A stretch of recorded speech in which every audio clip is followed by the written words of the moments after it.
আমাদের ব্রেনে সবথেকে অদ্ভুত ব্যাপারটা হলো আমরা রিয়েল আর ইমাজিনারি অর্থাৎ বাস্তব এবং কল্পনার মধ্যে পার্থক্য করতে পারি না।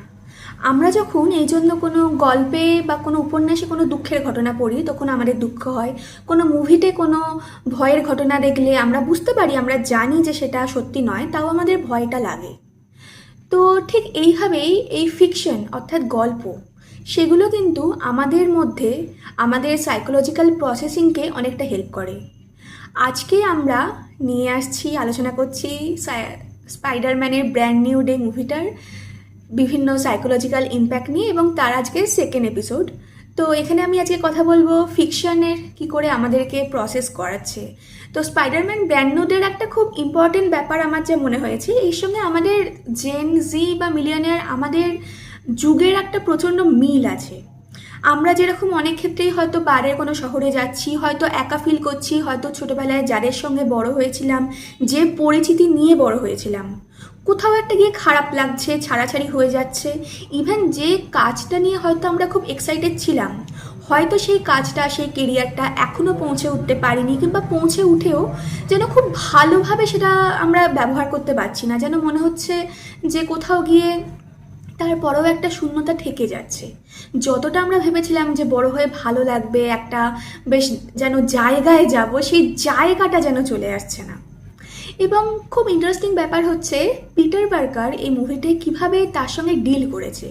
সে কিন্তু এত কিছুর পরে, এত স্যাক্রিফাইসের পরে, এবং এত প্রলংড আইসোলেশন, এবং কোনো রকম বন্ধুত্ব নেই, কারোর সঙ্গে কথা বলতে পারবে না, পার্সোনাল কিছু শেয়ার করতে পারবে না, এত কিছুর পরে কিন্তু সে হাল ছেড়ে দেয়নি। সে কিন্তু তখনও মানুষের উপর, মনুষ্যত্বের উপর বিশ্বাস রাখছে, কাজ করে যাচ্ছে, নিজের প্রাণ প্রত্যেক দিন সে প্রায় ঝুঁকির মুখে ফেলছে যাতে সে মানুষের কাজ ভালো করতে পারে। আমি খুব এক্সপেক্ট করবো স্পাইডারম্যান তার জন্য নিউ ইয়র্কের অথরিটির কাছ থেকে, নিউ ইয়র্কের মেয়র বা কারো কাছ থেকে টাকা পয়সা কিছু পায়, কারণ ভলেন্টিয়ারিং নিশ্চয়ই আশা করি এটা করছে না। যাই হোক, আমার টপিক হচ্ছে এই যে স্পাইডারম্যান এত কিছুর মধ্যে দিয়ে গ্রিফকে এবং তার যে সমস্ত কিছু হারিয়ে ফেলা, আন্ট মে থেকে শুরু করে তার বন্ধুদের সঙ্গে, এমজের সঙ্গে বিচ্ছেদ, তার যে কলেজ লাইফ, নর্মাল একটা টিনেজারদের লাইফ লিড করতে না পারা, সেই গ্রিফটাকে সে কীভাবে প্রসেস করছে, তার মধ্যেকার অ্যাডাল্টিংয়ের যে চেঞ্জগুলো, সেইগুলোকে, তার যে আইডেন্টিটি ক্রাইসিস সেটাকে সে প্রসেস করছে, করে আরও ভালো কিছুর থেকে নিয়ে যাচ্ছে। এইটা কিন্তু আমরা অ্যাজ অ্যান অডিয়েন্স এটা কিন্তু শিখছি। এটাকে বলে সোশ্যাল লার্নিং থিওরি।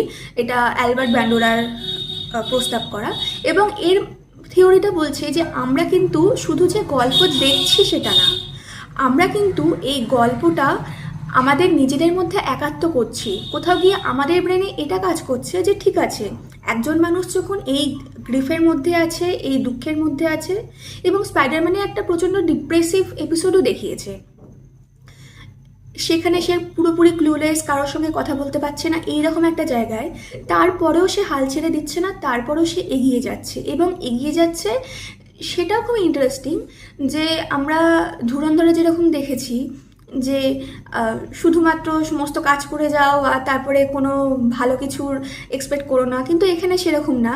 এখানে খুব বেসিক যে হিউম্যান ইমোশনগুলো, সেগুলোর সঙ্গে বা খুব বেসিক যে কানেকশনগুলো, তার রুটের কাছে চলে আসা, আবার সেই ভালনারেবিলিটিকে রিস্ক নেওয়া, এই সমস্ত কিছু কিন্তু আছে। এবং আমাদের মধ্যে এটা একটা মডেল হচ্ছে অডিয়েন্স হিসেবে, বা আমরা যত এটা নিয়ে ভাবছি, এটা নিয়ে যত হয়তো রিল দেখছি বা এরকম কন্টেন্ট দেখছি, যে আমরা এত কিছুর পরও এগিয়ে যেতে পারি, আমরা এত কিছুর পরও আশা রাখতে পারি, সব কিছু শেষ হয়ে যাচ্ছে না।